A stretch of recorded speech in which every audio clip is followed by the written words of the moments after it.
पीले दांत वाली बहू। रंजना कभी ब्रश नहीं करती थी।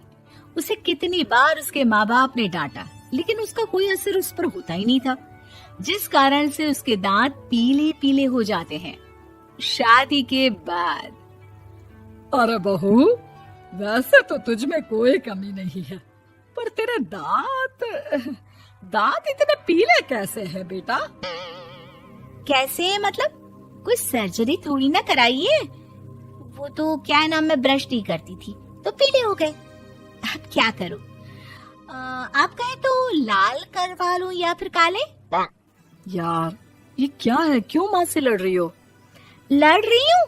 अरे मैं लड़ रही हूँ या ये बोल रही है कि दांत पीले हैं, पीले। अरे तपस्या थोड़ी ना की है इन्हें पीले करने के लिए। बकायदा ब्रश नहीं किया है 20 साल तक, तब जाकर। छी, कैसी बात कर रही हो? ये उस वक्त तो पीले नहीं थे जब हम लोग तुम्हें देखने आए थे। अरे तब साफ करवा लिया होगा डेंटिस्ट के पास जाकर। अब देखो कैसे पीले पीले लग रहे हैं। रंजना सास की तरफ गुस्से से देखती है। फिर शुरू हो गई पीले पीले पीले। अरे पीले तो तब भी थे जब मेरे हाथ का रसगुल्ला उड़ा उड़ा कर खा रही थी और बोल रही थी, लड़की नहीं गुणों का खजाना दे रहे भाई साहब आप। खैर, अब वो लोग करते भी तो क्या करते, पीले दांत वाली बहू पल्ले पड़ी थी तो झेलना तो था ही। एक दिन कीर्तन में रंजना गाना गा रही थी। अरे कमला बहन, माँ का द्वार है, यहाँ तो सब शुद्ध होकर आते हैं, फिर अपनी बहू को ब्रश भी नहीं करवाती तुम। दूर से पीले पीले दांत भक्ति में बाधा उत्पन्न कर रहे हैं। अरे कोई 2 साल की बच्ची थोड़ी ना लेकर आई हूँ मैं बहू बनाकर। अच्छी खासी लड़की है, अरे कैसे करवाऊं ब्रश? ये तो उसे खुद करना चाहिए ना। अब माँ बाप तो इसके जैसे तैसे निपटा दिए, ये नहीं सोचा कि सास कैसे संभालेगी। सास बहू को लेकर घर आ जाती है, लेकिन सोच लेती है कि अब इसे लेकर कहीं नहीं जाएगी। अगले रोज बहू कहती है, अरे क्या हो गया, मंदिर नहीं जाना क्या? कीर्तन का वक्त हो रहा है। मेरी मधुर वाणी से कान्हा जी जागते हैं और सोते हैं। आप तो जानती है ना उनकी भक्ति में कितना मन लगता है मेरा। वो क्या है ना, तबीयत ठीक नहीं लग रही है मेरी, आराम करूंगी मैं। तबीयत ठीक नहीं लग रही? अभी तो मिथुन के गाने पर नाच रही थी आप, और अब बोल रही है कि तबीयत ठीक नहीं लग रही। अरे भक्ति में मन लगा लो सासू माँ, ऊपर जाना है, क्या मुंह दिखाओगी आप? हाँ? सास को बहू की बात पर गुस्सा आ जाता है। मैं क्या मुंह दिखाऊंगी, इसकी चिंता तो ना कर, समझी? अपने मुंह की चिंता कर, जो ये पीले पीले दांत लेकर हर जगह पहुंच जाती है। पता है लोग कितना मजाक बनाते हैं। ना जी ना, मैं नहीं जाना कहीं तेरे साथ।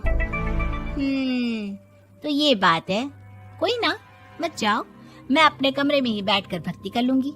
ऊपर वाला दांत थोड़ी ना देखता है, मन देखता है, भावना देखता है।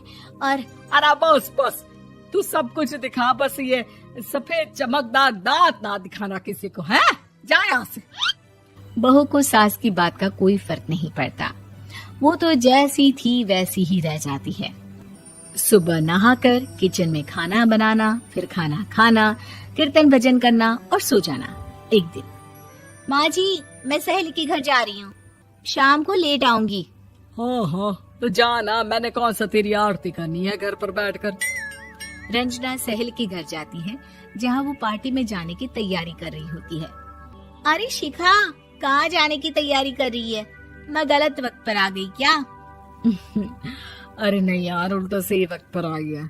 मैंने ये साड़ी और ज्वेलरी निकाली है यार, शाम को इनके ऑफिस की एक पार्टी में जाना है। बताना कैसा लग रहा है ये सब? नहीं यार, इस ड्रेस के साथ तो वो वाली ज्वेलरी अच्छी लगेगी। हाँ हाँ सही बोल रही है, मैंने ध्यान ही नहीं दिया। वैसे तो हमेशा से मस्त फैशन सेंस रखती है। तो बड़ा जाती होगी ना पति के साथ पार्टी में। रंजना कुछ नहीं बोलती, बस सोचती है कि यार काश ये बात सही हो जाती, पर मैं क्यों नहीं जाती पार्टी में? क्या इन लोगों की कोई पार्टी होती नहीं होगी? रंजना घर आती है और रात में पति से सवाल करती है, एक बात बताइए, आप मुझे किसी पार्टी में क्यों नहीं ले जाते? क्या आपके यहाँ ऑफिस में पार्टी नहीं होती? पति बेचारा क्या कहता कि दांत पीले हैं तुम्हारे इसलिए। अरे कोई पार्टी होती नहीं हम लोगों के ऑफिस में, तो कहाँ से लेकर जाऊं? और मार्केट, मॉल, कहीं वीकेंड घूमना, कहीं तो। अरे यार, सारे हफ्ते में एक छुट्टी मिलती है, तो सोचता हूँ कि आराम ही कर लूं। क्यों? रंजना मन मार के रह जाती है। पहले कभी सास के साथ मंदिर जाया करती थी, लेकिन वो भी सास ने ले जाना बंद कर दिया। घर बैठी बैठी रंजना बोर हो जाती है। तभी उसे आइडिया आता है और वो मायके जाने का सोचती है। सासू माँ, 2 दिनों के लिए मम्मी के घर जा रही हूँ। अच्छा अच्छा, ठीक है, आराम से जा। और हाँ, माँ से कुछ अच्छी आदत सीख कर आना कि कैसे शरीर के हर भाग की तरह दांतों की सफाई भी जरूरी होती है, समझी? शुरू हो गई ना आप। वो लोग आपकी तरह नहीं है कि छोटी छोटी बात का बतंगड़ बना दे। उन लोगों के लिए मैं मायने रखती हूँ, ना कि मेरे पीले पीले दांत। रंजना माँ को बिना बताए उन लोगों को सरप्राइज देती है, लेकिन जैसे ही वो दरवाजे पर पहुंचती है, अंदर देखती है कि घर वाले कहीं जा रहे होते हैं। अब माँ, काश रंजना दीदी के दांतों वाली प्रॉब्लम नहीं होती, तो वो भी हम लोगों के साथ चलती ना बुआ जी की बेटी की शादी में। हाँ बेटा, लेकिन अब उसे कौन समझाए कि उसको उसके पीले दांत नहीं दिखते, लेकिन उसके आसपास के लोगों को कितना एम्बैरेसिंग फील कराते हैं। मुझे तो कितनी बार उसके स्कूल की टीचर ने शिकायत की कि उसके साथ कोई लड़की बैठना भी नहीं चाहती, और ना ही कॉलेज में कोई उससे बात करना चाहता था। लेकिन पता नहीं क्यों उसे ये बात समझ में ही नहीं आती। कोई कमी नहीं है उस लड़की में, बस यही कि दांत पीले हैं। वो तो भला हो जीजा जी और उनकी माँ का, जो दीदी को जैसी है वैसे ही रखा हुआ है। रंजना को अपने घर वालों की बात सुनकर बहुत दुख होता है। वो सोचती है कि वो क्या करे, लेकिन फिर वो सीधा डेंटिस्ट के पास जाती है, अपने दांत चमकाती है और कसम खाती है कि वो रोज ब्रश करेगी। अरे क्या हो गया? तुम तो 2 दिनों के लिए गई थी ना, पर कोई ना, अच्छा है, चलो आ गई तो। रंजना सास के सामने आकर खड़ी हो जाती है और पूरी स्माइल करती है, उसके चमकदार दांतों को दिखाती हुई। हैं? चले मंदिर। माँ, मुझे माफ कर दीजिए, मैंने आप लोगों को बहुत एम्बैरेसिंग फील करवाया। मैं आज से रोज ब्रश करूंगी।